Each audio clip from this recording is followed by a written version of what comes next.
Wait, here we go. There we go. There we go, Dave. All right, we are back now. Sorry about that. Technical difficulties. And that is why we called Jack fraudward. Only joking. But Why the fuck did you do that? But we will carry on. Sorry, we were doing player ratings, and we have another guest on. Dave has joined us again. Absolutely. And we will have his thoughts of the game. So we'll start with that before we go to player ratings, which will be... It looks like I'll have to put another link in the South promo then. Yeah, great. Yeah, I thought it was a great game. Derby came with a plan. It worked to start with, getting straight at us, and for the first half, I thought they had the lion's share of the play and everything. Obviously, as had that great chance, which 7, 8 times out of 10 he'd probably score. But yeah, Derby came with a plan and executed it really well. They set the stall out really well, I thought. Then obviously after the break, as we do, we just come out all systems firing again, and the rest is this. Matete and Wright made a massive impact on the game. Again, great work by the gaffer, and everybody's not slaughtering him for making all these changes, leaving people out and everything, but end of the day, he's a manager. He gets paid to do what he's doing, and is doing it very well. That's also a new one for him, because he usually, when we change shape, it usually goes to a 4-4-2 with the two up front. So for him to go to a 4-2-3-1, that was a new one for him. That's good on the coaching staff as well, because obviously we've done our own work on Derby like they have us. So to actually make that decision, like I say, I saw the interview with him, and they were talking about it, and they said, no, let's go for it, sort of thing. And yeah, it worked fantastic. I think the difference between us and you really is that we both had game plans for each other, but then as soon as ours stopped working, we have an inability to change because we don't. That's it. I think you can only play with the cards you dealt with, and like you'll say, we had great strength in depth. We've got one fullback at the football club. Yes. Did you listen to Warren's post-match conference, Dave? Yes. He said he was quite disappointed that he made 3 changes quite early on in that second half. Yeah. It didn't make any effect on the game whatsoever. But it's just we seem to finish as games. The fitness levels of the guys, and again, that's great. Obviously, it comes off the training field. Obviously, nobody knows his players better than Schumacher. It's all right for us sat here thinking, I should do this, should do that. He should play him. He should play him. Sometimes you have players for matches. Who's to say on Saturday, if the game does go ahead, Cosgrove could come straight in for Hardie. Who knows? Yeah. Yeah, Well, I've got to say, I think that Schumacher is an absolutely excellent coach. And I don't think he will, but obviously we all thought that about Ryan Lowe last year. Then look what he did to us. Sherry has just signed a new deal as well, they mean that means nothing, does it? Signing a contract these days. I know, I get what you're saying, but a 4-year deal. All it does is gives you a load of compensation if they leave. That's all it does. Of course it does. I mean, it ended. Warren's on a 4-year deal, but if he got offered the Burnley job tomorrow, you think exactly take it? Of course he would. And it's doing fantastic. But one thing I will say, Sherry did turn down Huddersfield. Who was the other one? There was another one in the Championship. West Brom, I think it was. West Brom. That's it. West Brom did it, really? Yeah. He turned. Well, he was. Yeah, but I think I'm not entirely sure. You always get rumours of the interest, don't you? You never know. Of course you do. Yeah, you don't know whether approached him or I whatever. just think the reason that makes me think that he was in some way connected to those jobs was how quickly after those jobs. Yes, we sorted it. He signed a new contract. Yes. So another thing as well, we could be reading too much into it, but yeah, and if the gaffer trusts the backroom staff, the chairman and everybody, with funds and everything, and we've had a great transfer window. All right, we haven't signed many on full term deals, but we've made some great signings. All right, we were heartbroken when Whittaker went, but he's forgot about now. Yeah. And your ability to just replace players with somebody else and then just do the same job or a different job, which is effective for you, is just so important. And I've been saying that it doesn't necessarily matter how many big names you've got in a squad if you can get the squad you've got firing and your squad perfectly. That's exactly right. Yeah. And last season we probably had our weakest squad in the championship that we probably ever had, and we probably ended up with a very good performance because Rooney knew his squad and he knew the effort they put in. You had the whole country behind you last year, I think. I think anyone who wasn't a fan of I think so, and I think that obviously when we was at home, you know, we managed to turn over Fulham, Bournemouth, Sheffield United, everyone. On the road, unfortunately, we couldn't. This has been a long process. You know, it's like it's a fortress, or your place, isn't it? You know, when it's full, we've lost since the start of last season. We've lost 7 home games in the league at Pride Park. And when you look at the team you had last year, and 2 of them were games that were dead rubbers because we'd already been relegated. So we rotated sides, we lost. So up until match day 42, we'd lost 3 home games in the league, and we got relegated. Which says with the team you had, that's quite incredible to say, really, isn't it? Like, well, as I said, we beat Fulham, we beat Sheffield United, and we beat Bournemouth. And we also drew with Huddersfield, Luton, and Forest. So we're unbeaten. Yeah, all top teams. All top teams. Yeah. Before we move on to the player reviews, there's one more question. What was like the feeling around Derby when Rooney left? Were you guys kind of happy to move on and get a more experienced coach, or were you gutted that someone who had done so much had gone? Well, we didn't get any more experienced post because his assistant Neymar took it. Yeah. I think when Rooney left, I think it was almost like, oh God, is this the end? Because we were, you know, at that point, the takeover had just collapsed and we didn't really know what was going on. So it was when I look back on it now, I thank Rooney for his service. I think he did the best he could have done at this club. I don't necessarily think he's tactically the best manager around, but he got the best out of that team. He's inexperienced, isn't he, as well? Yeah, and however, I think him leaving gave us. I don't think it would have been a good thing for him to have been here in League One. I think that we needed a clean slate. I think we needed to get rid of everything that was at the club that was wrong. Hello. Echo, yeah. Yeah. Well done, Liam. Massive effort to you again, mate. Right. Well, anyway, yeah. So when Rooney left, yeah, it was mixed because I think that every single person here. I mean, I remember at the end of games he'd come over and the whole stand would bow down to him. He was a hero for us, Rooney. He fought for us in the press. He fought for our fans. He fought for our club. He always spoke well. And surprisingly, I remember it's surprising because he's not the type of player I expected after everything that happened. But our captain last season, I was gutted to lose Tom Lawrence. I remember him being on the radio after we beat Sheffield United. I remember being in tears. He said, "I just don't want to leave, but I fear I've got no choice to save this club." Because there was a talk about him potentially somebody coming in with an offer of £1 million or whatever, and where did he go? As it was, he stayed to the end of the season. But I think between Rosenior, Rooney, and Tom Lawrence, they fought for this club. And where did Lawrence go? Was it Rangers? Rangers. Where unfortunately, he's not played much this season. No, he's had a few injuries or whatever. But I loved him here, and I think he would. You know, realistically, he was never going to take the 60% pay cut or whatever he would have actually to stay here. So. Do you think he'll come back if you go up?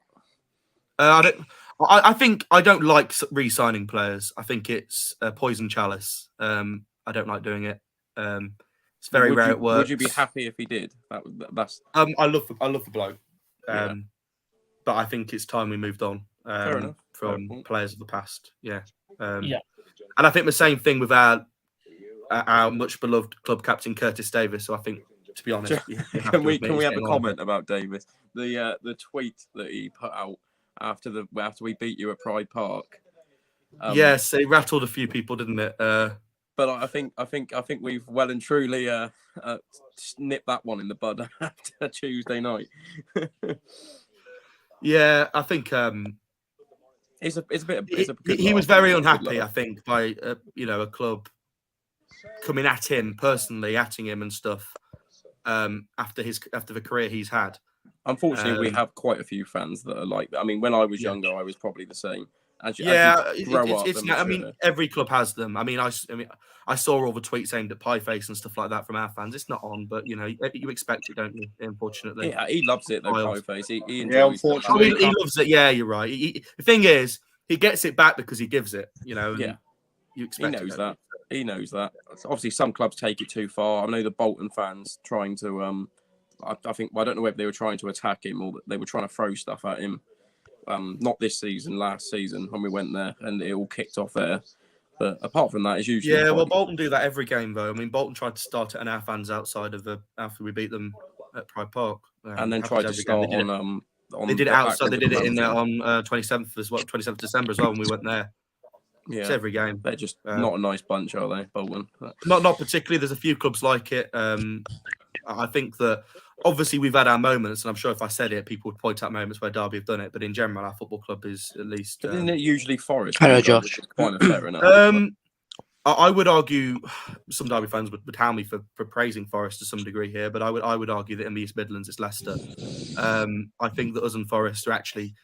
I think our rivalry is what's very, very fierce. I think it's a very, very respectful rivalry that doesn't usually end in violence. I think Brian Clough's got a lot to do with that, hasn't he? I think it does. I mean, we've got mutual respect. You know, we have a trophy for victors. I can't think of many games in English football where that happens.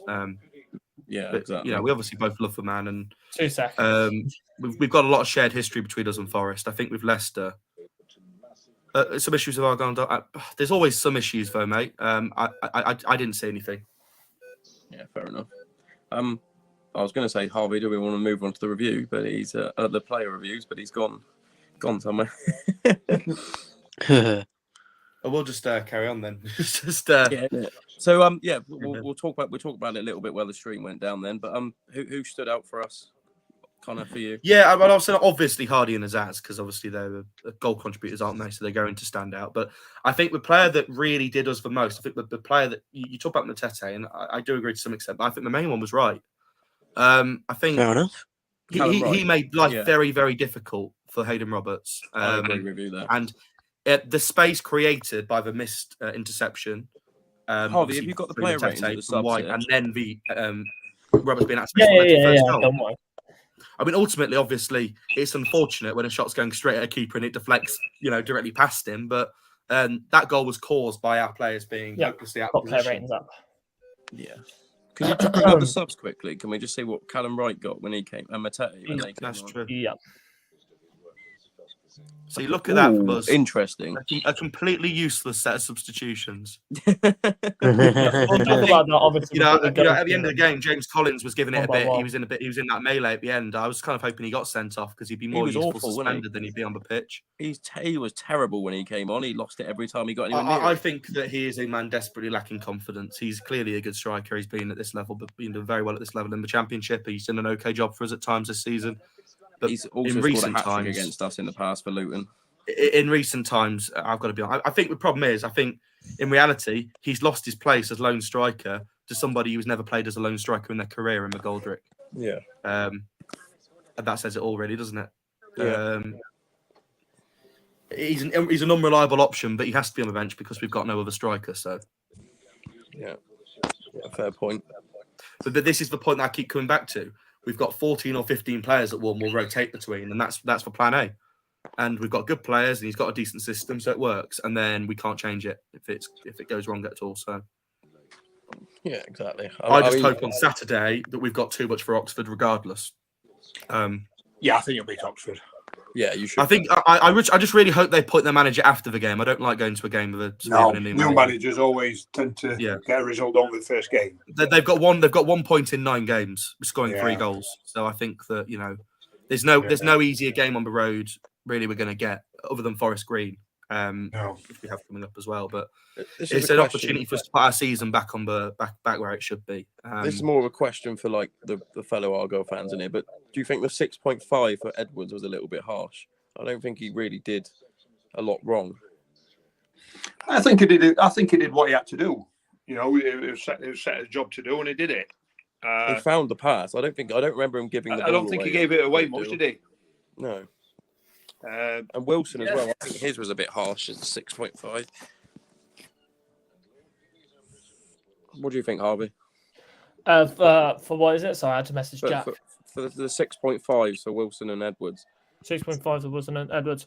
To be honest, honestly, they were pretty quiet in that game. I can understand why Schumacher brought off Joe Edwards. He was pretty quiet in that game, and I don't think he was gonna. I don't think he was the right player for that first half. I don't think we clicked into gear. I think the 6.5 actually just represents they've had an average game with nothing spectacular. I think they were both subbed off before either of your goals. So it was 1-0. They came off at 1-0. Yeah. if you're an average player that comes off at 1-0, you're probably not going to get it better than a 6-6. But going back to what I said earlier, sometimes you need certain individuals for certain games. You know, they probably needed Edwards on for his experience. Yeah, you know, I'm just going to like pop you the say, he toilet. did nothing wrong, did nothing flash. 6.5, 6.5. I'd maybe said a 7, but you know, it was just you know, he didn't do nothing wrong, didn't do nothing right. You know, it did what he had to do. Yeah, Dave. I think I was saying this earlier. I can't really recall a single player on the pitch for either side that I thought was absolutely terrible that started the game. I thought that the only player I looked at that I thought they were dreadful was James Collins. That's probably the only player I thought that. Yeah. You know, I think that about James. But I think that about James Collins every game. Best game, did he? Mumba didn't have his best game for us either. I didn't think. I think he was pretty. I think good, he got stronger as the game went on. I think that most of our issues. I think you look on that right side of defence with Smith and Forsyth. I think they're very, very experienced defenders, midfielders and defenders. Yeah. And I think that it was trouble for him. I think our problem came down our very inexperienced left, as I said. Yes. Our trouble came. Yeah. I'd love Forsyth to be at left back, left centre half. Sorry, because I think that. Obviously, he is a left back, but I'd prefer him to be at left centre half because I think that he would then have the experience on the left side. So we'd have one inexperienced on the right, one inexperienced on the left, rather than them both on the same side. The problem with that is that Cashin's hopelessly left-footed. Yes. Which kind of means that Forsyth has to play at right centre half. Yeah. Unfortunately. Yeah. That wasn't the way it worked originally. Is that Cashin was left centre half. Forsyth was in the middle, and we had Jake Rooney as a right centre half, and we had Barkhues and Mendes Lang as wing backs. That's what Warren wants to do. Warren wants to play straight at the back as he has done his entire career, but unfortunately, we don't really have the personnel for it. Our team was built to be a 4-3-3 under a senior. So, do you think he will switch to the 3 next season when he's had a if he can, I think what's crucial is obviously we're still under a relative embargo next season, but there's still a lot you can do in the freeze and loans market. I think we need to lower the average age of our defence because we've got 3 defenders over 35 that don't play. Get them off the wage bill, replace them with 2 or 3 younger centre halves who are willing to use. We need left backs and right backs. It's not a debate. We've got 1 fullback at the club. Sibley's not a fullback, no matter what people think about him. Smith's done a good job, but I'd rather Smith have the ability to be used in midfield because he's a proper DM. He's a proper DM. And that's what you're lacking, isn't it? In that. Well, we started the season with possibly the best DM in the division, but he didn't stick around. Christian Bielik. Of course, he's on loan at Birmingham, and we need to shift his 18 grand a week wages off our wage bill. Is his contract up at the end? So no, it isn't. No, it isn't. But and he's injured again, which isn't going to help us. But any offer, if anybody wants to offer him for free, I think we'd take it at this point. How many of those players in that starting 11's contracts are up at the end of the season? Well, Roberts is on loan. Forsyth might be up. I don't think so. Well, White's on loan as well. I think McGoldrick's up at the end of the season, but I think that's just because he's old, and I think they didn't want to give him a long contract. So would you keep him? Would you offer him a new deal? Yes, I would. Yeah. Knight's contract is up, but it's not because he's got a extension clause, which we're going to trigger. So that's not a problem. I think Barkhues and Hurahan are 2. I think it's not very well disclosed what the contract lengths of our players were. We just signed everyone in a blind panic in 2 weeks. In July, I think out of our starting 11, I think Edwards is the only one's contract is up at the end. I think Edwards and Mayer maybe. Well, we're only allowed to offer 2-year contracts. Under the terms of our business plan, we're only allowed to offer 2-year contracts. So, what about Wilson? Is Wilson's contract up at the end of the season? No. Do you know what? I'm going to get a screen up now. Because I'm sure Wilson only signed a 2-year deal, didn't he, when he signed for us? I could be wrong on that. I might be wrong. But the players that I know whose contracts are up at the end of the season are people like Curtis Davis, Richard Stearman, and James Chester. And they're all going to go, aren't they? All 3 of them are going to go. Well, James Chester's been injured all season. He was actually very good when he was playing, and he can play right back, which is good for us. Curtis Davis, for me, with Curtis Davis, he's been a loyal captain for us, but for me, he needs an ultimatum. You either go into the coaching staff or you leave. Go. Yeah. Because he can't be and Stearman, he will stay. But Stearman will say he is going to become a full-time analyst. We have to offer Ennis a new deal as soon as possible because he's going to be worth. I mean, the fact that we turned down bids for him in January, I think he has to be offered a new deal. Definitely. Obviously, Galloway's an interesting one because when he's fit, he's brilliant, but we can't keep him fit. Same with Connor Grant, but then I don't think Connor Grant's maybe at the level that. Well, I don't think Connor Grant will be here by next season. I'm honestly going to say. Hardie obviously will probably we're gonna try and keep him at all costs. We'll definitely try. And I mean, for me, what I think you need to do with your squad next season is obviously on the presumption you go up because it's not confirmed, but we'll go on that presumption. You've obviously got a lot of key players that are on loan at the football club. Need to nail them down, yeah. That's a little bit of a problem. So either you need to sign them, nail them down again, or find adequate replacements in those positions. Use the loans well. And secondly, I did a little thing where I was looking at I ranked every club by the number of appearances that their squad had in the Championship and Premier League, and Argyles had the 5th lowest. And that's not an issue necessarily, but I think that when you're in the Championship, you will need players with Championship experience, and you're going to need to sign a few. Yeah, I agree. I don't think it's good enough to come. My opinion is, if you go up and you play League One style football with League One players in the Championship, you will beat Wigan and Rotherham. Yeah. If you go up and you try and adapt and try and get in playing Championship football, trying to get a bit of experience, keep some of your young players, that's when you talk more about being Luton or something like that, who have done remarkably well. You don't want to be a Blackpool or a Wigan or a Rotherham. You'll end up being back in League One. That's why I think we've got difficult decisions to make with players like Danny Mayer. Although he's been brilliant for us in League Two, he's been brilliant for us in League One when he's had the chance. Do I think he'll go on and have the same impact in the Championship? I'm very unsure on that. But the Championship's a grueling league. It is. It's a league where you're in every game. To be fair, I've said this, and I know a lot of Wednesday fans say a lot of Ipswich fans say it. So I genuinely think it's the truth. I think for us, bigger sides, in quotes, in this division who play possession-based football or try and play nice football with high-quality Championship players, I think it'd be a lot easier for us to survive in the Championship than get promoted out of League One. It's two different things. It's easy to get in the playoffs in League One, but to get promoted is a very different thing. You almost need to match the dark arts of a lot of teams. Yeah. But in the Championship, a lot of the time it is about playing teams off the park. It is about possession football. It is about playing football. And I think that you're going to have to find a way to adapt to that. It's not easy. You've got, I think you've got a position obviously where you absolutely can stay up. You've got a quality manager. You've got some brilliant quality players. But it's not an easy thing to do. Build a Championship team from scratch. No, and we've also got to look into. I don't think Cooper's going to be fit to start next season. Well, it's an ACL injury, isn't it? And he got injured around February. So usually that's about 10 months. So you'd be lucky to get back around 5 to 9 months. Depending. Personally, I think you'll be lucky to get him back before Christmas. That's my opinion. I feel harsh because he's had a couple of clean sheets in games where he hasn't really been involved.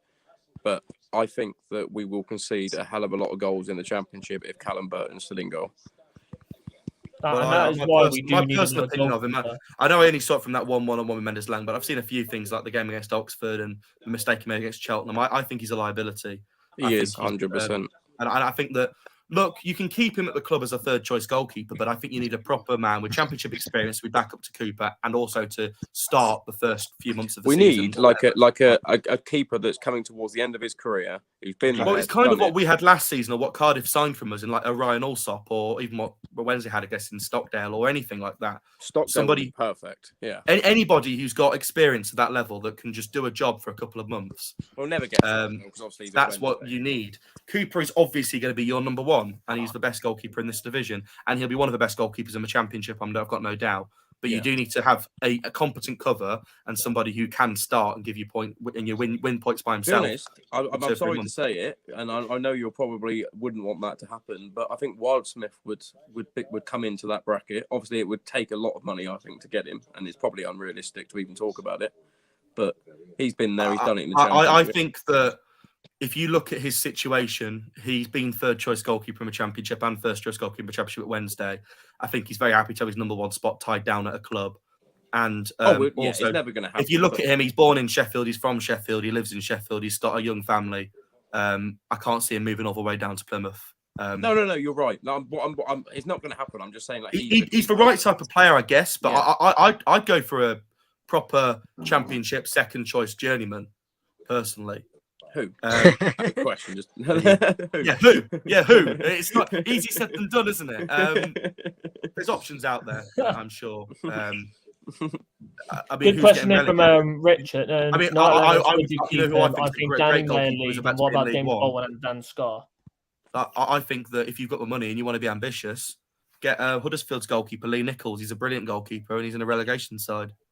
He'll be in League One. He won't be playing in League One. Listen, there'll be a lot of keepers out of contract at the end of the season, so I think there'll be plenty. You know, I think keepers are. For me, I think you keep Callum Burton. I think you have it's always nice to have a third choice goalkeeper that's competent enough. Yeah. I think you say competent. That's a very. Big I said word. Competent enough. It's a no, but our third choice goalkeeper is non-league journeyman Scott Loach, who used to play in the Football League. Unfortunately, that's all we've got. So Should we answer that question that Harvey just got up there? I didn't quite catch it. Harvey, do you want to whack it back up? Oh, was it from Ennis? Richard? Yeah, it was the Ennis question. Richard, Niall Ennis, would you keep him? I think Danny Mayer leave. What about James Bolton and Dan Scarr? Ennis stays. Danny, I think, goes. I think Bolton's probably got to go as well. Yeah.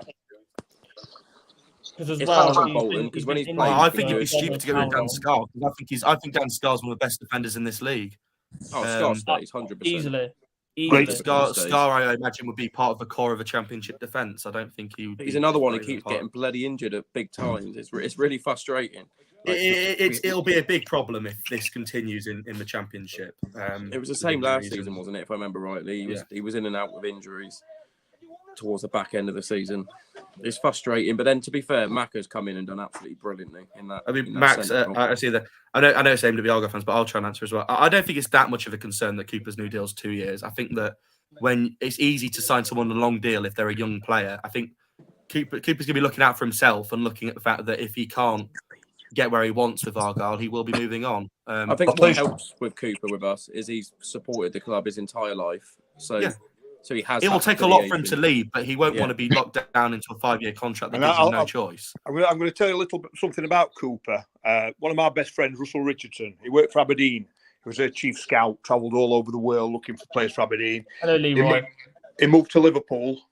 He told me Liverpool were watching Cooper, like earlier on in the season, and I've still got it in a text, but I'll try and find it and put it on our chat, that Liverpool were keeping massive tabs on Cooper. He won't be the only. They won't be the only ones. I'm sure every Premier League, every Premier League and Championship club in the country. I mean, there'll be a few. If a team there'll be a few like that comes, he goes. Simples. There'll be a few championship clubs. There'll be a few championship clubs, I'm sure, who are in and around the playoffs, who won't go up. They'll be thinking, if we offer a few million, will they be tempted? I think it'll take at least 5. I'm not going to lie. Well, I don't know what money that people would be willing to stump up, but if somebody is willing to... Sure, he did say it'd be stupid money for them to accept it. I think part of the reason he's given a new contract is because when you have an extra year on your deal, it adds to transfer value, doesn't it? So if somebody comes in, it makes it harder to prime away, which I think you want to protect the value of your players. Exactly. I don't think the contracts are be-all and end-all at staying or leaving, because somebody can always make a move. No, but I think Cooper, with his obviously going back to his affiliation with this club throughout his whole life, I think he wants to protect the club as well by signing that deal, knowing that he is going to get interest in the summer. Even being injured, I think there's still going to be clubs that are going to. Yeah, and it's great because at the end of the day, whether Cooper becomes your number one in the Championship for a number of years to come, providing you stay in the league, and he becomes a brilliant goalkeeper and you're in there, or whether it's a case of he makes you a lot of money. Either way, he's done great service to the club, in that position. 100%. So this has become mine and your podcast, this Connor, hasn't it? Yeah, but as well though, I like it when people get their own views in on either Argyle or any other club and players. Example, I do like that as well, and it's not like people saying.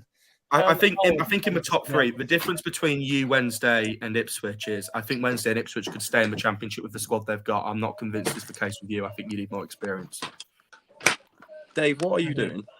You're all right. Well, it's always difficult. I mean, God knows. The one thing I would say about the Championship is there's, particularly these days, it's a very poor league at the bottom, and there's usually 1 or 2 sides in terrible financial situations with points deductions. So, yeah. Reading are looking like they're going to get another one. Birmingham, God knows. This brings you back to the Premier League. Does going into the Premier League, spending a couple of years in the Premier League, coming down and not being able to push yourself back up, is that really hurting teams? Like, if you look at it 10 years ago, teams would thrive or go into the Premier League, coming straight back down, and then just living off of parachute payments for the next 5 years. Yeah, Whereas well, now, I think that from our situation, obviously we did come down in 2008 and we did have parachute payments, and our club was in a bit of financial trouble. The parachute payments back then were nowhere near what they are now. But I can only speak it from a point of view of sort of under Mel, the ownership under Mel. I obviously don't like him. I don't like what he did to this club. But I will say he was right on one fact, is that parachute payments will be the death of many championship clubs. Because you think you can spend more than you can. It's not the clubs that have them. We had to dig deep into losing 15 million quid a year to compete with teams that were coming down to try and hold our playoff place. If you're satisfied with being a mid-table championship club, it's fine. But if you actually want to get promoted, like the position that we were in for years, parachute payments are a nightmare. Do you think having, this is going to sound really vague in saying this, but do you think having as bad a season as you did when you went to the Premier League, do you think that had an effect on players maybe asking for more money coming down into the Championship to be a part of that side that have struggled so badly? I mean, the season before? We wasted so much money and we spent so much money in January trying to fix stuff that was unfixable. I wasn't really around back then watching Derby, so I can only look back and look at sort of what we did. But didn't you have the lowest points ever? We had 11 points in the Premier League season. But I think what's more stark about it is we came down and finished 19th in the Championship, 3 points above the relegation zone the season after. That's crazy, isn't it? That's mad to think that you've gone from such a high-flying Championship. The only one of our signings that remotely worked in the Premier League was Robbie Savage, who became club captain and stuck around for a few years and kept us in the league. Who was it who scored? I remember one goal from your season in the Premier League. It would probably be our winner. It would probably be the absolute screamer from Miller. Miller. And then there was another one. Didn't someone score from the halfway line against you as well? I remember. Probably. That was Aston Villa's Stunning Petrov, wasn't it? Petrov, that's the one. Yes, we checked it down and volleyed it from. Well, we conceded 12 goals that season to Villa, so I don't know which one it was. Don't know if it was 6-0 or 6-3. It was definitely at home.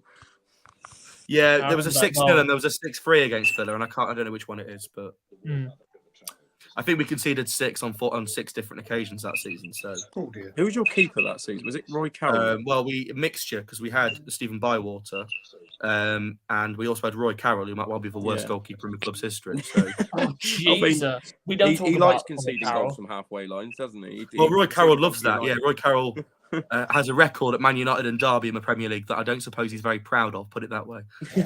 No, I mean, well, there was the goal that wasn't given, wasn't it? When he clawed it back from about 3 or 4 yards the one was clawed back 2 feet over the goal. It was clearly over the line. Was that Bentley? Was it? I think it was Bentley. Yeah, against Blackburn. Yeah. What a player back in his day, though. Bentley.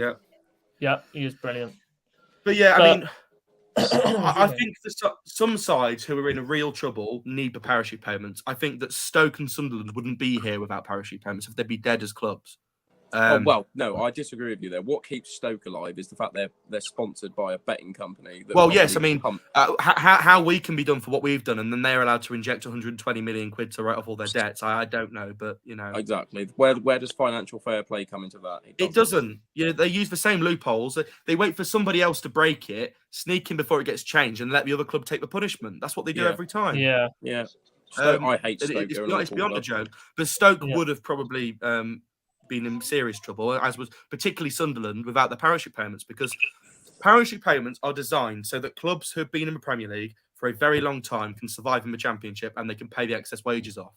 But for a club that's been up one year and down another, they don't need it. The only current club that went up last year that I think would desperately need parachute payments would be Nottingham Forest, because without them they'd be pretty stuffed.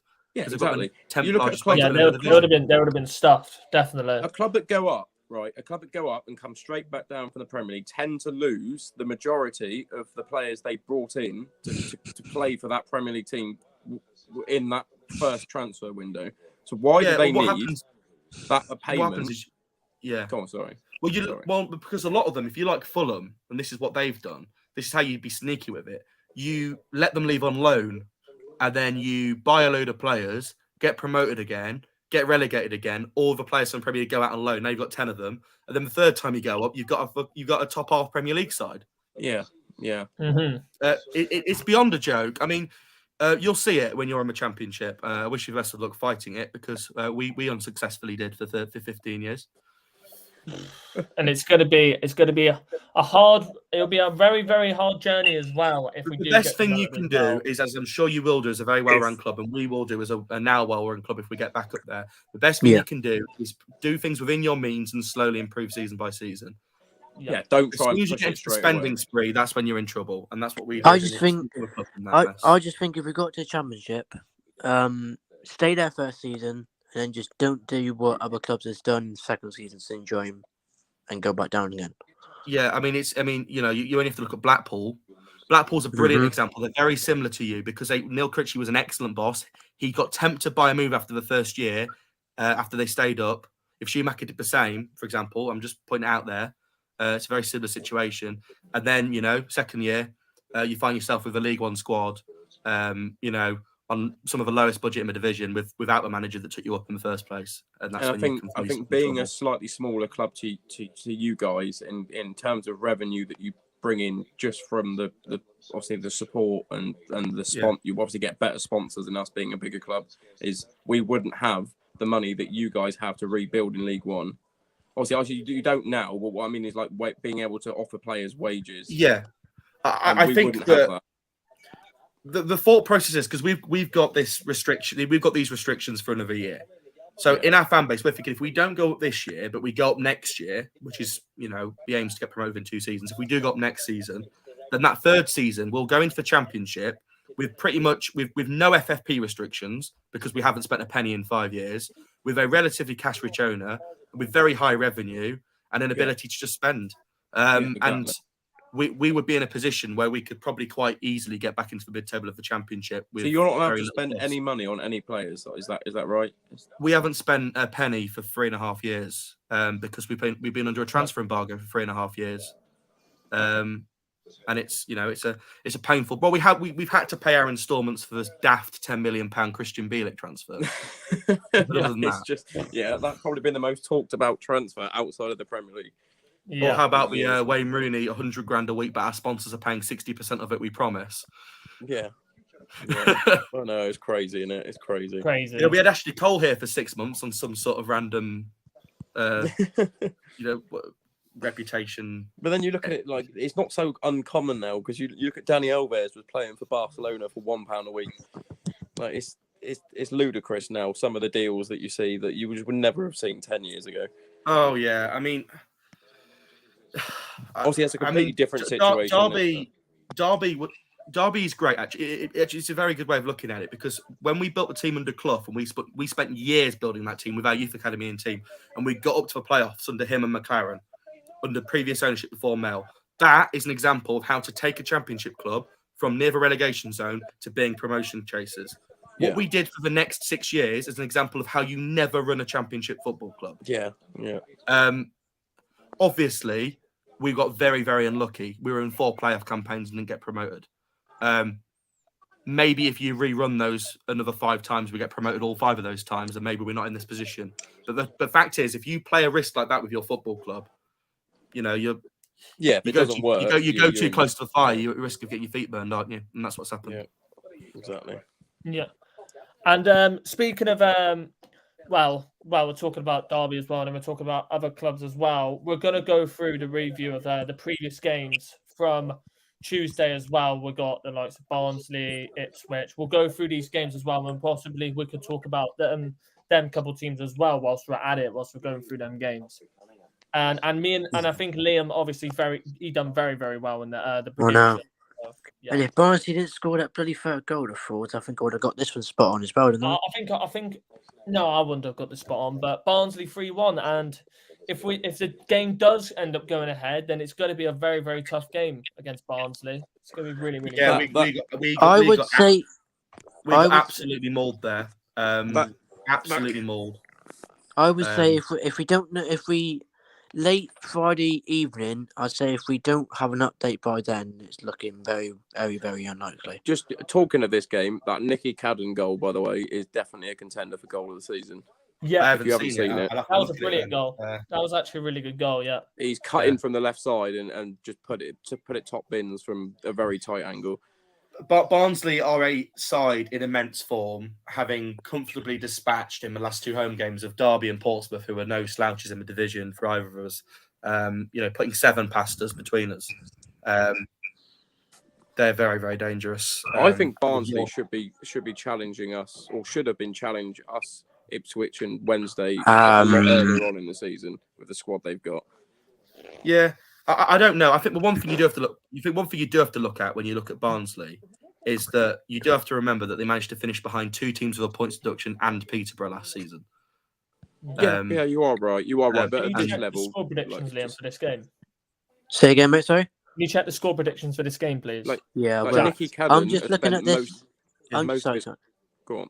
Nicky Cadden, especially, has spent most of his career playing in the SPL for Motherwell. Yeah. Obviously, you've got Devante Cole, who's been around the Championship all of his career. Norwood built himself up, didn't he, from League Two? Got to the Championship. Mainly at Tranmere. Didn't do great in the Championship, albeit, but he's got a good record in League One. Put it in the private chat, Liam. I can't. It's a photo. I don't think I can handle it. It's a photo from just a Wednesday tick guy on Twitter. But Barnsley, I guess.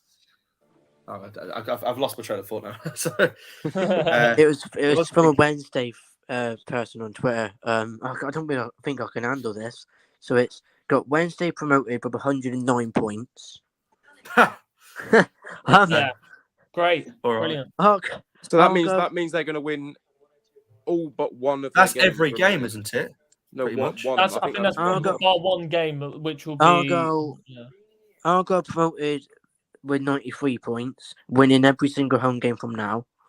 I probably agree with that. That's not out of the question at all. I probably agree with that. And what are we on for away wins? That's 2 away wins, isn't it? Right now. That's two away wins, 1 draw, and winning all our home games. I think that the away column, 23 plays, 6 wins, 11 draws, 6 losses. 7 draws. I swear we're on like 7 right now. I think so.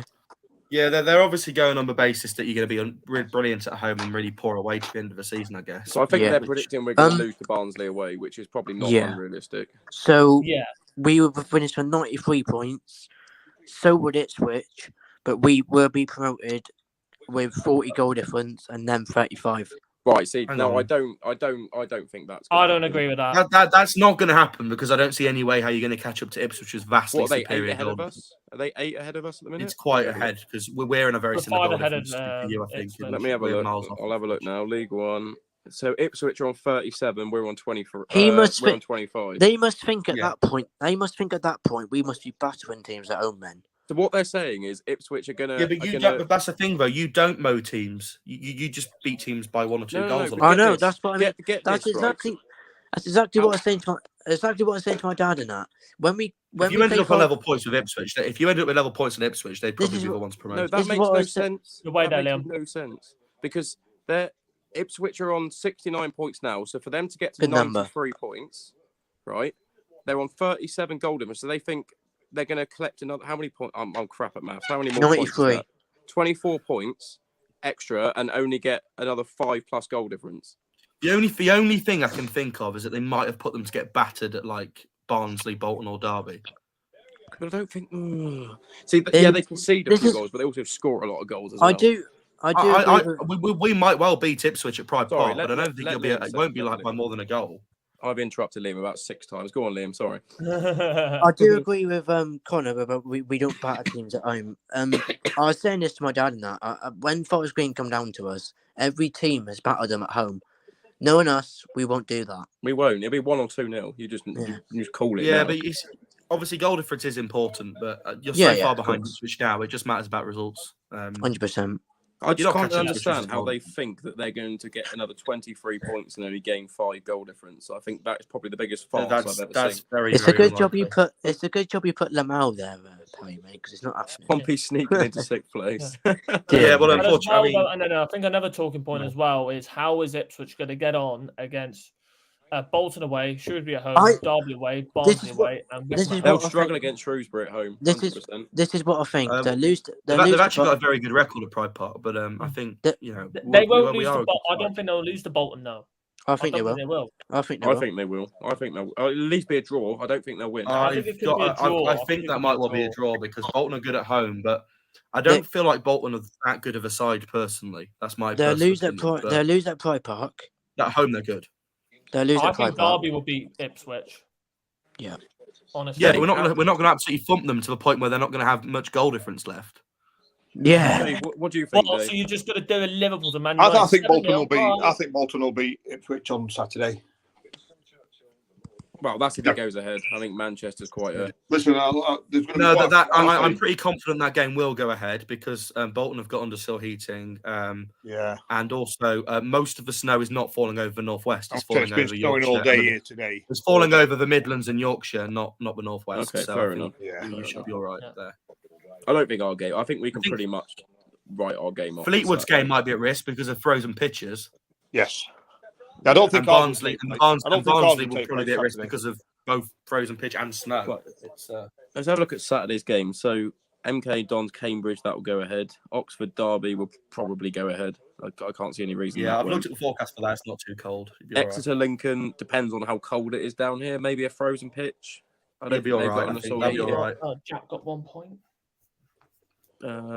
Forest Green, Bristol Rovers, that'll be fine.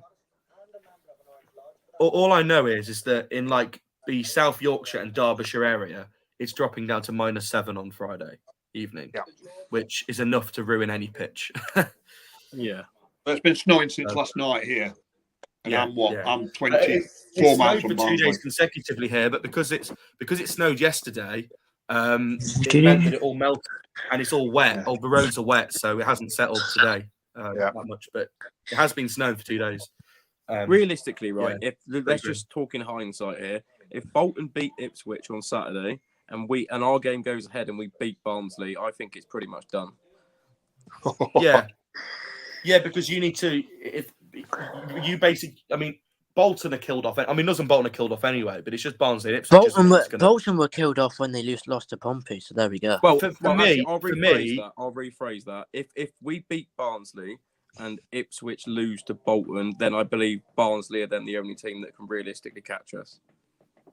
Yeah. With their running, they've lost to you. So for me, if you beat Barnsley and Ipswich lose, I think that's the final blow needed to the last 2 chasers. I think that's pretty much done. Wednesday will blow up, trust me. Wednesday will blow up. Oh, they might do. My words. Wednesday, I've got a hard set of games. I think you're optimistic with that rather than listen, the 2 games in hand. Who's the games in hand? Dave's the most Barnsley away. Positive, but then negative. Barnsley away, Cheltenham and Barnsley. Barnsley away. Cheltenham. Right, should we look at the fancy Barnsley to beat Wednesday? Harvey, can you pull up Barnsley's fixtures? I will. No worries. All right, let's go. I know they've got Ipswich and Wednesday soon. See, Wickham away is tough. Sheffield Wednesday at home. Ipswich at home. See, I don't know. They've got right. Derby last game of the season. Wednesday, yeah. I might have to rephrase what I've just said because I might have overread it a little bit now looking Wednesday at Wednesday will bottle it. They always do. Trust me. I'm worried about Wednesday. Forget them. They can have the title. They'll bottle it. They haven't got the strength in depth. They're on a lot of my friends. I think the Wednesday have got remarkable depth. Actually, Dave, where are they going to bottle it with them fixtures? I just can't see it. Barnsley. With three. Yeah. Barnsley and Bolton. To be fair, Pompey away is quite difficult. Portsmouth. But what about Cheltenham away? Maybe Lincoln as well. Lincoln don't tend to lose much. There you go. But that's away. Yeah, but Lincoln don't tend to lose Shrewsbury away here. You know what? Burton away. Burton away is an annoyingly difficult fixture. What date are those games? The hard ones? the hard ones. Well, they're spread out, aren't they? Portsmouth. Oh, they're all in a row. We've got by far the easiest run. Barnsley. We got Barnsley. Yeah, you've got by far the easiest run. Yeah, we got Barnsley. Ipswich have got the hardest. We've got in the top 6. Ipswich got the hardest. We've got the second hardest. I know that. Forest Green at home. Accrington. And then I think Plymouth got the easiest. I should have probably looked at the fixtures before I said Charlton. that about Barnsley. But one thing I'd say about Barnsley is all remaining hard fixtures are at home. Why is that a Wednesday night? Yes, that's the advantage they have. Oh yeah, it's beneficial. Wednesday. What are Barnsley like? What are Barnsley like home away compared? Are they better at home? They're pretty even. They don't seem to have a home advantage at all, which doesn't surprise me because they've got barely any fans. yeah, it's a shithole. Well, yeah, compared to others. Usually, the clubs with the empty seats tend to be the ones that have equal home and away. Yeah, Barnsley's home form. Oh my god, they're better away than they are at home. Yeah, I think there's a difference in games played there. Maybe is there? So 16 there, and then there's 17 there. So it's only Can you click on the last 5 matches? Actually, that'll be interesting. Let's have a look. If I'm not 16th. Thanks for that, Liam. Thanks for that, Liam. Hey ho. So we knew Ipswich were up there. But we're not Where on are there. Derby in that? Oh Jesus, 10. Yeah. Where at Exeter? Just Liam, can you get the mic out of your? Hang on, is this the this is the form table, isn't it? This is the last 5 games, yeah. Okay, yeah. Where's Exeter in this? Just so we can have a little laugh. Haha, bye. Oh, it's 16th. Oh, look at Oxford. Oh dear. See, that's but that's what I'm saying. I love the fact that we've got Oxford on Saturday, but I just really hope they don't appoint a new manager before it because that's annoying, then, isn't it? Did you watch the highlights of our game against them, Connor? I haven't. If you look at the 3 goals scored, I think Burton made a mistake. Yeah, we deserved that game against Oxford. They were all 3 of our goals came from their mistakes. Burton's mistake was one of the worst I've ever seen. I'll be disappointed if we don't beat Oxford on Saturday. I really will. You know, it's not. It's just a game we have to win. I'm sorry, I'm going to say it now, Connor. If you don't beat Oxford, well, let's just say they don't appoint a manager before Saturday because that changes everything. If you don't go to Oxford on Saturday and win, then I think you're probably outside favourites for the playoffs. Then I think if you're struggling to beat teams like that, we've got a big problem on the road, and we need to just. It's okay, you know. Could you ask someone what we have done to finish this game, Liam? What we have done this season is been able to win win away from home against the poorer sides in the division, and we need to do that again. If we do that, it's fine. Yeah, yeah, I've got Derby or draw in my bet, so just win.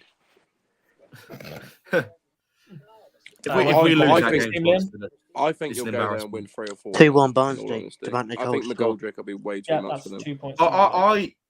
I haven't said this until now because I've always thought no way. There genuinely is a chance of Oxford going down because when a side that thinks they're a lot better than they are do bad, they don't tend to be able to find a way to lift them back out. No, I agree. And then there's another team that's in that race. It's Cheltenham. And I think that Oxford are a team that actually think. I think even their fans are like, "Oh, it's okay. You know, we're a lot better. You know, we're a lot better than this." Well, are you? I'll tell you, there is one Cheltenham player who I would love to sign, though. I would love Alfie May, is it? It is Alfie May. He's brilliant. Yeah. He's so good. He's not bad, is he? He's too good for Cheltenham. He's too good for Cheltenham. He carries them. Without him, they'd be bottom of the league. I really like their on loan player from West Brom, Caleb Taylor. I think he's a. Oh, the centre back. He had a crap game against us. He was awful. Well, against us, he actually scored. He played as a striker for the first 3 minutes. Oh, in the league game against us, he was tragic. He got beat every time. Yeah. Well, maybe it's a case of young player, and inconsistency. I believe it was his first game for Cheltenham, wasn't it? When he signed for them on loan didn't he sign for them on loan in January? I don't know if it was. It might have been. He played against us in January, so I don't know when he played. When you played. I think against us was his first game for them, or first or second. 1-1. I don't know if you guys have realised this, but I'm on. Was that the game where you won 4-2? Yes, yeah. That was immediately after our game, and he played. So it must have been his second game. It must have. I don't know if you realise this, but the Argyle fans obviously in here on the streamer. I don't know whether you realise, but when we win by 1 goal. But when we lose, we get hammered. We get battered, yeah. But see, in a way, I don't mind that because if you're getting battered when you lose, at least it shows that you're getting 9 times out of 10 you're getting carved open because you're trying to get back into the game. Yeah. Which I don't mind that in a way. I know it's not nice to lose 5-2, 5-1 twice in a season when you're competing for promotion, but at least we're trying to get back into games. Yeah. 2 times 5-1, 2 times. I mean, put it this No, way. Coming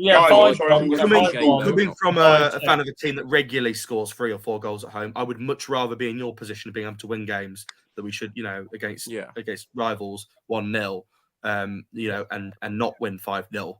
It's been interesting to speak to Dave, actually, being a former pro himself. Like, when you're going into a game, does your manager want you to go and batter teams, or would he rather you get a goal, sit back, and hold it? You're always one of those, aren't you? If you go one in front and you sit back, you're always liable to concede. Then you've got to start again. So yeah, basically get the momentum going. Like us on Saturday, midweek against Derby, you'll get the goal. Then you just move forward. I think that's where probably Derby went a bit wrong.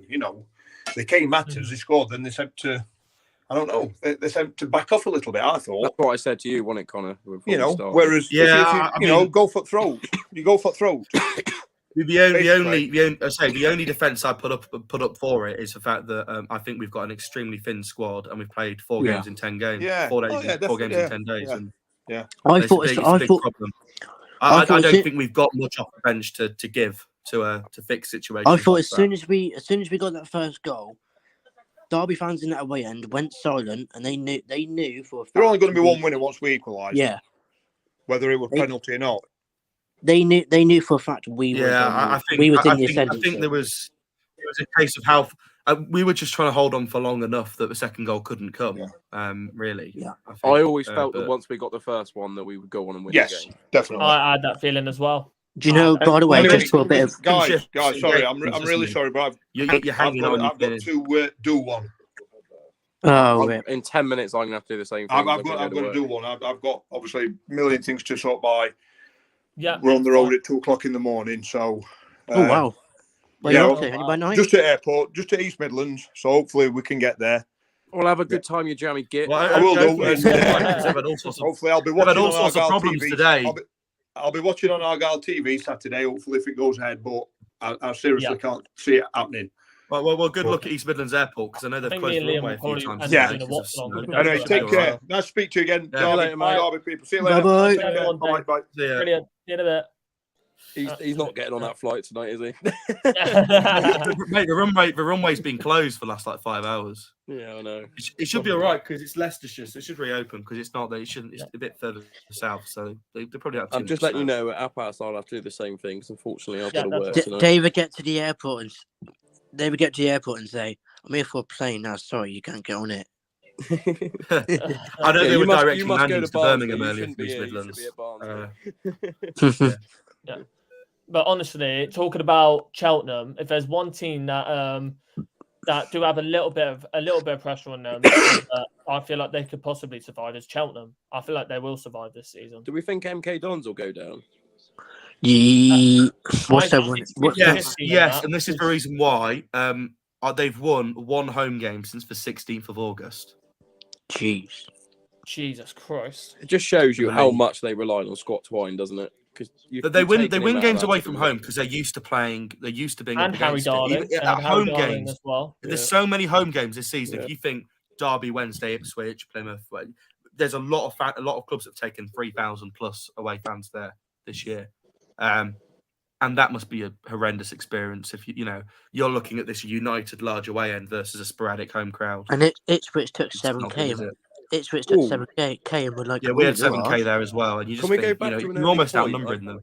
Can we go back to an early point? I've just noticed someone's comment in the chat when we were on about goalkeepers and a bit like older keepers. Richard mentioned Kieran Westwood. Where is he these days? I'm not actually sure where he is, but I remember him at Sheffield Wednesday. Was it in the Championship? Yeah, he was so small, isn't he, for a keeper? He's tiny, but he was a good keeper for them, and I know they liked him a lot when he was there. I know Westwood. He's a fraud. If Millwall go up, which I don't suppose they will because I don't suppose we're getting rid of him. But I've always loved Barkowski as a goalkeeper. Was he the one who was at Fulham? Or am I thinking? He was at Ipswich back in the day. That was it. Yeah, Ipswich and Millwall. I've always rated him. We've never been able to score past him. He's a really good goalkeeper. But anyway, going back to this, so I think, obviously, I agree with you. I think MK will go. I think Forest Green are gone. There's no way they're Forest Green are gone. I think Cambridge are pretty in trouble as well. Yeah. I hope Cambridge go down because we've been heavily linked with Harvey. Can we say? I think personally, I think it'll either be Accrington or Oxford that go. Can we say Burton in a way as well? Because look at their running. Burton, they always pull themselves out of it, though. I know a lot about Burton. Obviously, Burton's a close club to me for a while. Even though they are rivals with us, so to speak, we don't view it that way. I've been to a lot of their games previously. I know that club a lot. I don't think they're going down. I think that they always drag themselves out of it, don't they? They're always down because they got this running where it goes. I'm terrified of playing them at Pride Park because I just know they're going to win. Because Burton's running is Sheffield Wednesday home, Bolton home, Derby away, Lincoln away, Argyle away, MK Dons at home. So do we think Cheltenham are out of it completely then? Do we think that's where the line is from Cheltenham and below? Do we think Cheltenham are fine? Well, Cheltenham are fine. Cheltenham aren't going to go down. Cheltenham aren't going to go down there. Fleetwood have got themselves out of trouble. Bristol Rovers aren't going to go down. Cheltenham, no. I would love for Bristol Rovers to go down. Lincoln. I think Lincoln will be fine. I think Lincoln. Well, Lincoln and Exeter aren't even in the question for me. They're too good. Yeah, Exeter. They've surprised me this season. To be honest, I didn't think they would do as well. Exeter. People hate it becoming an Argyle challenge saying this. I think they've probably been the best team this season, the most overperforming team this season. I do agree with you. Because they have I think they have the fourth smallest budget in the EFL. Gary Colwell's done a brilliant second season syndrome next season, guaranteed. Well, even if it is second season syndrome, they've done a remarkable job to be in League One mid-table. Hello, Alex Griffin's in the chat. Let's go, Alex. Look, at the end of the day, Exeter are a club with no money that's owned by the fans, and they've done a very, very good job. Right, seeing as Alex is here, we've got to mention Ipswich, haven't we? Yeah. What are your thoughts, Alex? How are you, Alex? Where do you think you're we all watched your vlog. You won 3-0 against Aki. And next, you've got Bolton. Going to be very, very hard. It's going to be a hard game for you lot. It's going to be a really hard game for you lot. Yeah, what are your thoughts on that, Alex? Do you think you'll beat Bolton? Because we're all an understanding we think you won't.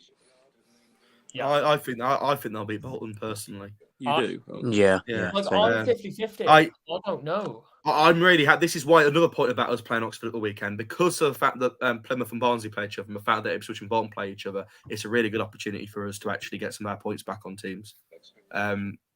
It's vital for us. We love the traffic cone at our game, by the way, Alex. That was funny. Fantastic. He was coned in. We're flying. We'll win 2-1. Going to be close. Crunch time now. You are flying, but you've also got a dodgy result in you. More than any other of the promotion chasing teams, in my opinion.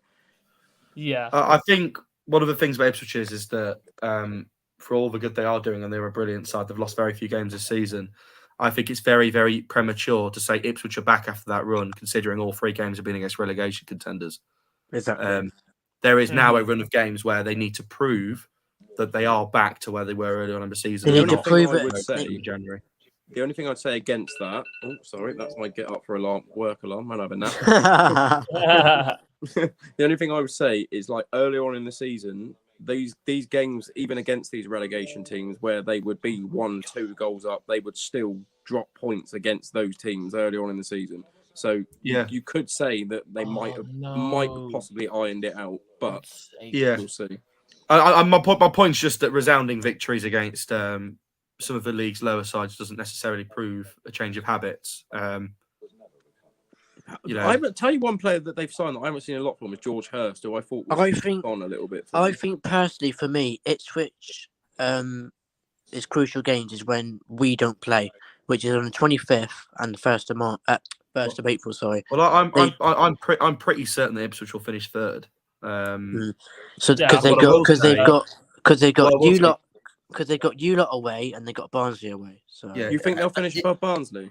I do. I think here's what I think with the playoffs. I think that if Ipswich, for me, if Barnsley, Bolton, or Derby finish third, I don't think it's a problem. But I think if either Argyle or Ipswich finish third, I don't think they're going up. And the reason is, I think that losing an automatic battle that's been so tight the whole season is so gut wrenching. I think it makes it very difficult. I do agree with you. We've been in. Whereas if it's a Barnsley, a Bolton, or a Derby, we've never been in the auto race. So how many times do you see 5th and 6th win playoffs? It happens quite often. 4th wins it a lot as well, but only if they've not been in auto battle. Yeah. We've been in the third so often losers, and it's just for devastation and missing out on the autos. Usually quite close. What were you going to say, Liam? Sorry. We've been in the top 2 since match week 9. Yeah. So if you fell out of that, I don't see you going up because I think that it's such a blow. It's the same with Ipswich. Ipswich, to be fair, they did end up in the playoffs and had to recover, and they have recovered well, as we've been saying. But they were in an auto and they were in a title race. And if they don't end up in, they've got a second chance almost at this auto race now. If they don't take it, I don't see them going up in the playoffs. The same with Plymouth. I think any team that's been in an auto race all season and doesn't make it struggles in the playoffs. Alex, by the way, Griffin. Oh, go on. Yeah, no chance. Ooh, you're hard. I personally think that Barnsley have got an excellent chance of winning the playoffs. That's my opinion. What's your thought on George Hurst, Alex? I thought he would do a bit better for you than he appears to have. Not going to lie, the standout new signing that they bought in is Broadhead.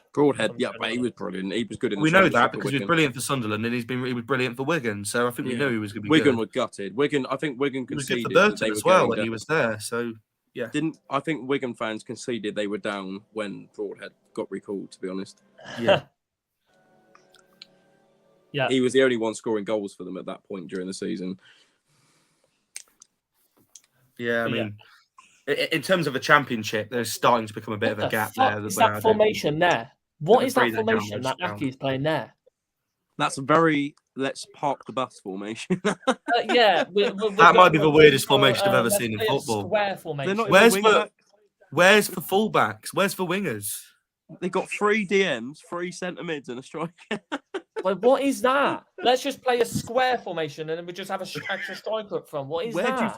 Where do their players find space to pass the ball in that? Well, that's the key, isn't it? They don't pass the ball; they just lump it long. Yeah, but they've got no. I mean, we're going to have Presley's a lot of not exactly a running behind striker, is he? We're going to have a lot of joy then against Accrington. Well, if they play that against us, Mumba and well, hopefully we go with early if they play that. I think anybody would have a bit of joy, but they've got no whip. I would. But also, but do you think Aki will get relegated this season? Yes. Yes. I do. That'll be the 4th team. What's their running? I'll be honest, I don't think so. They're another one like Burton that drag themselves out of it when it matters. Right, so I also think I know Morecambe have got such a terrible away record, but I think Morecambe's home record is also good enough to potentially keep them up. This is what I'm saying, though. Yeah. Oxford, I almost think, are Oxford the team with no goal? I think Oxford and Cheltenham. I honestly think Oxford and Cheltenham might go. Should we go through that?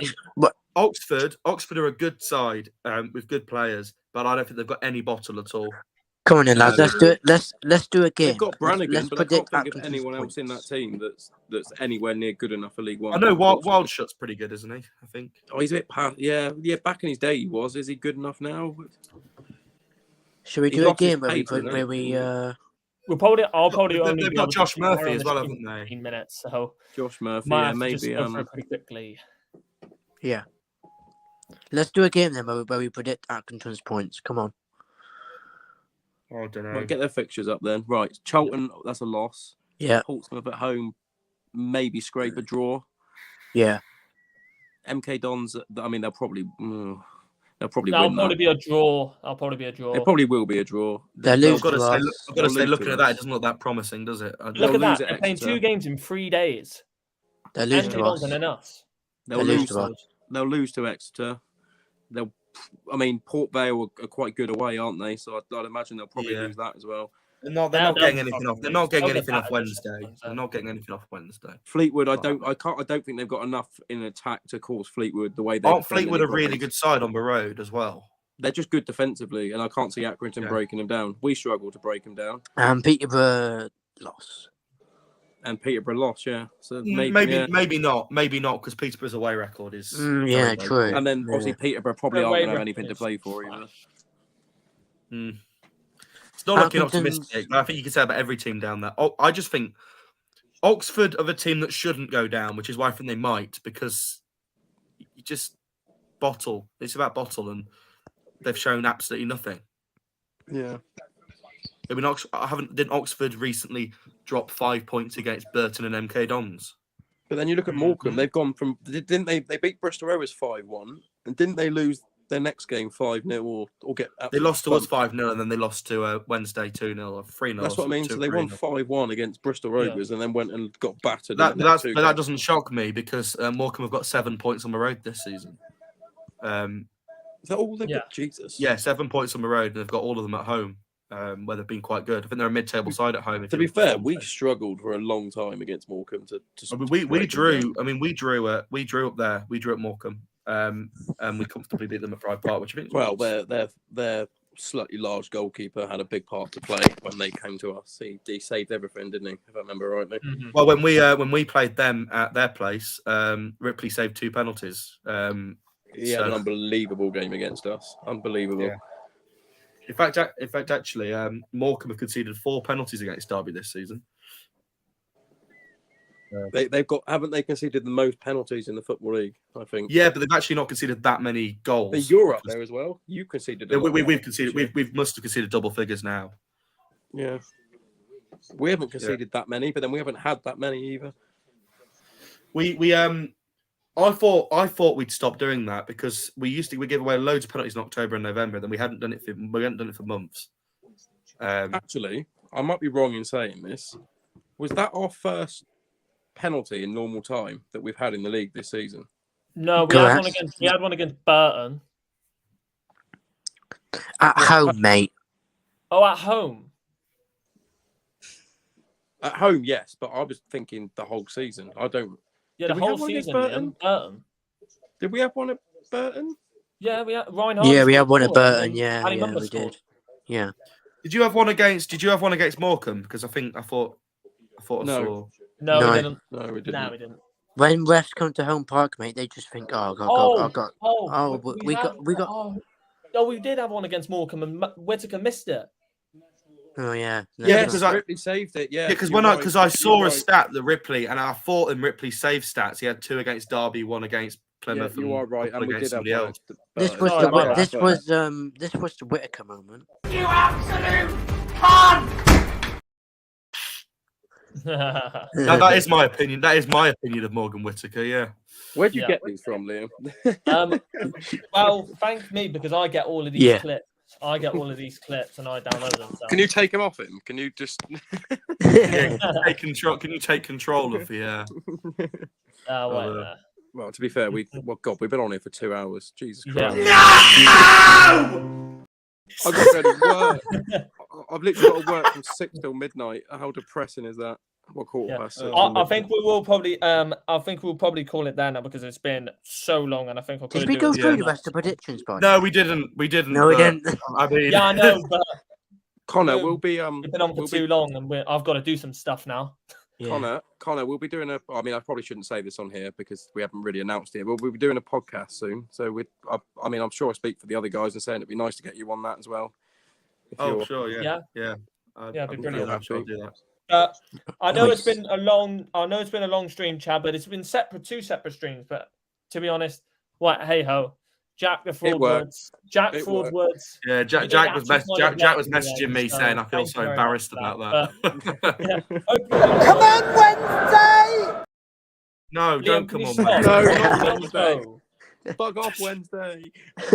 I'm trying to do an outro, but thank you all so much for watching. I hope you all enjoyed. It's been a fantastic stream as always. Thank you, Connor, for coming on, Nathan and Liam. It's been no problem. Brilliant stream. And of course, Liam turned his cam on when we're ending. Stop doing that. Liam, piss off. But we'll see you all next time for the next stream. It will probably be Barnsley preview. So hopefully. So we'll see you all then for that. But if Barnsley's game gets called off, then no watch along. Connor, it was lovely to host with you, mate. Lovely stream. Yeah, fantastic. But we'll see you in the next one. It's a 2-man podcast job. 2-man podcast, yeah. But covering every League One, covering every bit of Championship and League One action, it seemed. Hey ho. We'll see you all next time. We'll catch you in the next stream for Barnsley. Barnsley. As always, goodbye. See you later. Oh yeah, Barnsley. Barnsley. Bye-bye. Let's go. Bye-bye. When they pull on the green, they're all jealous. Brilliant. Jealous, jealous. We both still here.